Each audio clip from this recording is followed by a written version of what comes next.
Episode 21. The lengthy tension inside Carver Holdings' offices was so thick that even the receptionist had switched her usual cheery greeting to a whispered, "Good luck." Adrian and Maya walked side by side, their steps synchronized but their minds racing. It had only been 3 days since Carver announced his dual counsel decision, and already the office felt like a war zone. Richard and Victoria had a corner of the floor like it was enemy territory, while Adrian's team held the opposite side. In between, whispers traveled faster than memos. Maya nudged Adrian. "Are we sure this isn't a reality show? Because I swear someone's about to hand me a rose or tell me I've been voted off the island." Adrian smirked, though his eyes remained sharp. "Stay focused. Richard thrives on distraction." "Yeah, well, he's about to thrive on a punch in the throat if he smirks at me one more time."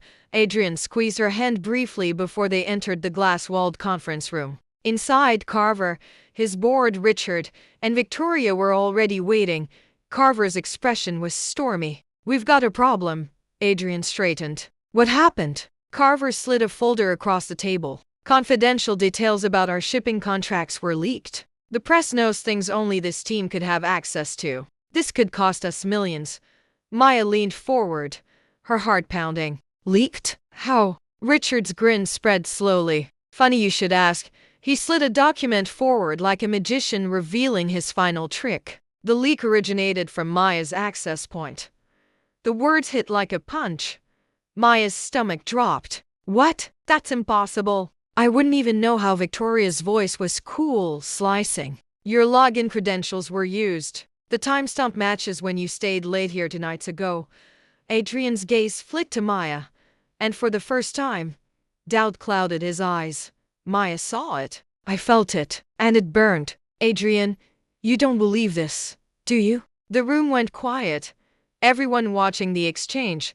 Adrian's jaw worked as he tried to hold composure. "Maya, just explain." "If you don't, we'll figure it out." Maya's hands flew up.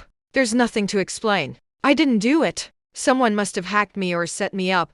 She glared across the table. "Gee, I wonder who." Richard leaned back lazily. "Paranoia doesn't look good on you." "Oh, shove it," Maya snapped. "You've been dying to take me down since day one. This has your fingerprints all over it."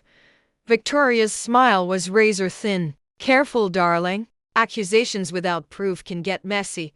Carver slammed a hand on the table, cutting through the chaos. "Enough. Until we know who's responsible, the stain falls on all of you. But let me be clear, if it happens again, heads will roll." The meeting ended with tension boiling under every surface. As soon as the door closed, Maya spun on Adrian. "You hesitated."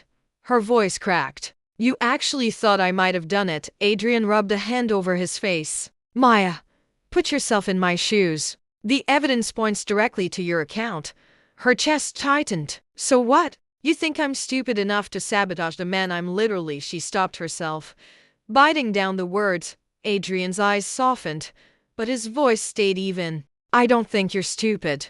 But Richard and Victoria are masters at manipulation. I have to be careful." "Careful?" Maya repeated, her laugh bitter. Translation: "You don't trust me." "That's not what I said." "It's what you meant."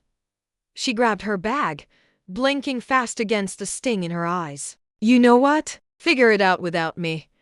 Maya. Adrian reached for her, but she pulled away, storming out of the office. Maya's apartment felt colder than usual that night. She tossed her bag on the couch, pacing back and forth. Her phone buzzed. Adrian's name lit up the screen. She stared at it until it went dark. Then it buzzed again, and again. "Ugh!" She finally answered, her voice sharp.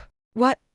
"Maya, listen to me. I don't think you leaked it. But if we can't prove otherwise, Carver will bury us both. Please, just meet me halfway." She softened despite herself. His voice carried the weight of exhaustion, of a man used to carrying entire worlds on his shoulders. "Adrian," she said quietly, "if you can't trust me, how are we supposed to do this? Us, the case, everything." Silence stretched between them. Then Adrian said, almost desperately, "I do trust you. I just need something to fight with. Give me anything, an alibi, a lead, something." Maya exhaled. Fine. 2 nights ago. When was my login used? I wasn't even near a computer. I was in the break room raiding the vending machine because she paused because you never eat dinner when you're stressed. Adrian's chest tightened. He remembered. He'd walked in on her with a bag of chips, teasing him into stealing a handful. His voice dropped. You're right. I was there. I saw you.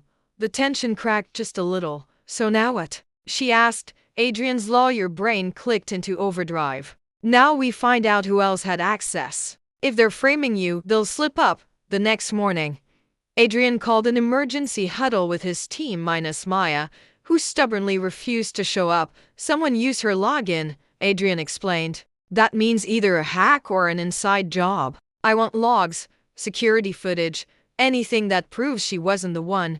Richard strolled past the glass walls, smirking as if he'd already won. Adrian ignored him, though every instinct screamed to punch him. Hours later, one of Adrian's associates, Laura, slid into the office with a USB. Boss, you'll want to see this. On the screen, grainy footage from the security camera. 2 nights ago, at the exact timestamp the leak occurred, Maya was indeed in the break room laughing with Adrian over a crinkling chip bag. Adrian's throat tightened. She'd been telling the truth, but then the footage switched to another angle, someone entering her office. Face obscured by a hoodie, gloves on. They moved straight to her computer, typed quickly, then left. Adrian's blood ran cold. Freeze it, he said. The figure paused mid-step. Slender build, designer heels peeking beneath the hem of the jeans. Adrian's stomach dropped. Victoria. That evening, Adrian showed up at Maya's apartment. She opened the door, eyes puffy, clearly from crying. What do you want, Adrian? He held up his laptop. To prove you were right. Her defenses faltered. What is that? Footage. Someone used your computer while you were with me, and I think I know who. He hit play. Maya gasped, covering her mouth. Oh my God. Victoria. Adrian nodded grimly. She wanted to frame you, divide us. And it almost worked. Maya's eyes filled with relief and rage all at once. So what now? Do we take it to Carver? Adrian hesitated. His lawyer instinct screamed yes, but another part of him, the part that had learned how Richard and Victoria played, hesitated. If we go to Carver, they'll claim the footage is fake. They'll spin it. We need more hard evidence. Enough to bury them both.